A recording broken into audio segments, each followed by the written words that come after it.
As the Supreme Court reviewed the case of reserved seats, Justice Munib Akhtar observed that the Election Commission of Pakistan was categorizing returned candidates of a political party as independents. Justice Akhtar questioned if the court should be bound by the ECP's decision or by the intent of the law. His remarks came during the full court hearing of the Sunni Ittihad Council's petition against the denial of reserved seats for women and minorities. This whole concept of reserved seats for women and minorities is for a certain purpose.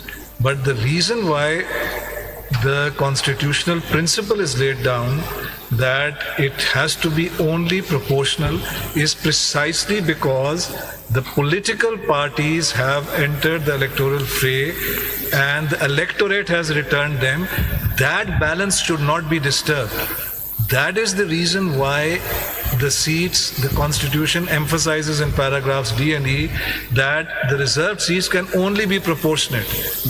However, it creates an exception vis-a-vis the independents joining within that period, right?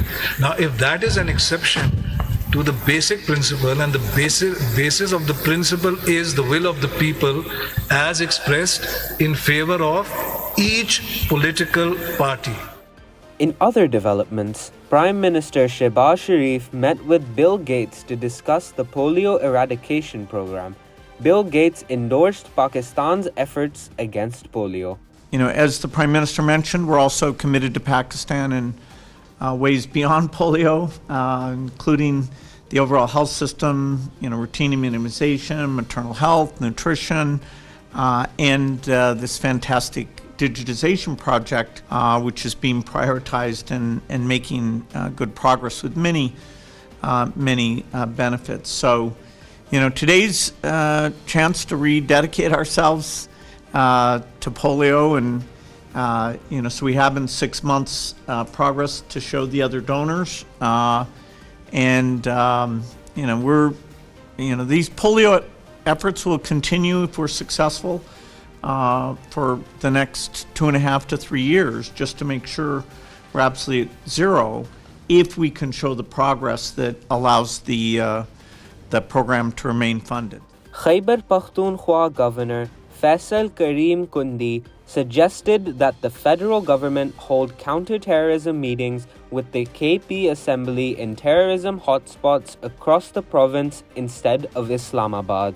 आपके नुमाइंदे वज़ीर आला खैबर पख्तूनख्वा उसमें मौजूद थे, न उन्होंने walkout किया, न उन्होंने उस पर कोई नेगेटिव बयान उस वक्त दिया। तो अब आप ये छोड़े, जब आप चीज़ एग्री कर जाते हैं, और मैं समझता हूँ कि सूबे की बेहतरी के लिए है, मैं तो तजवीज़ पेश की थी कि सिक्योरिटी सिचुएशन के हवाले से खैबर पख्तूनख्वा का इजलास बुलाया असम्बली का, हमारे मेंबरान को एतमाद में लिया जाए, एपेक्स कमेटी का इजलास बुलाया जाए, स्पेशल इजलास बुलाया जाए इसका काबीना का, जिसमें लॉ एंड ऑर्डर पे ब्रीफिंग होनी चाहिए। और मैं तो समझता हूँ कि ये ख़ासकर जनूबी अजला में बुलाया जाए। वज़ीर आला साहब अपने गाँव कुलाची में बुलाएँ, डेर इसमाइल खान में बुलाएँ, बन्नू में बुलाएँ, क्वाड में बुलाएँ, ताकि वहाँ पर आप देखें, जब गिलानी साहब वज़ीर आज़म थे तो चारों सूबों में उन्हें इजलास चेयर किए थे। गवादर पोर्ट के हवाले से गवादर में उन्होंने इजलास चेयर किए। तो मैं समझता हूँ कि जहाँ पर दहशतगर्दी है, वहाँ पर काबीना के इजलास इस्लामाबाद के बजाय, ठंडे कमरों के बजाय, आप साउथ डिस्ट्रिक्ट्स में या जहाँ पर हालात ख़राब हैं वहाँ पर होने चाहिए। The federal government approved a revived national counterterrorism campaign, Operation Azam-e-Istikam, symbolizing the national resolve to eradicate extremism and terrorism. The campaign was launched with the consensus from all stakeholders during a meeting chaired by Prime Minister Shehbaz Sharif.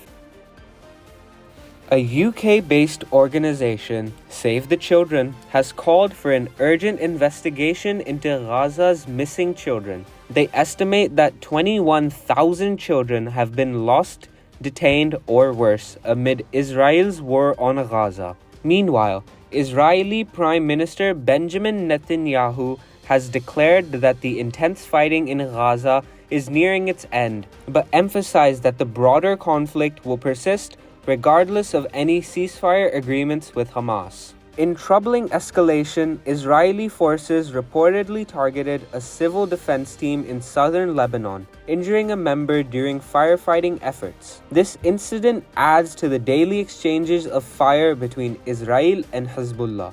In the West Bank, Israeli forces have detained 30 Palestinians, including 15-year-olds. The detention casts a doubt over their educational prospects as the high school students are due to sit for their exams. In Washington, Israel's defense minister discussed plans for what he termed Phase 3 in Gaza with U.S. Special Envoy Amos Hochstein hinting at prolonged conflict despite previous diplomatic efforts. At Hague, Qatar's Emir and Dutch Prime Minister reaffirmed their support for a two-state solution in talks advocating for an independent Palestinian state with East Jerusalem as its capital. And in a sobering assessment from Gaza, the UNRWA chief warned of a humanitarian crisis with thousands dead and injured amidst deteriorating civil conditions and critical shortages of aid. Gaza's health ministry reported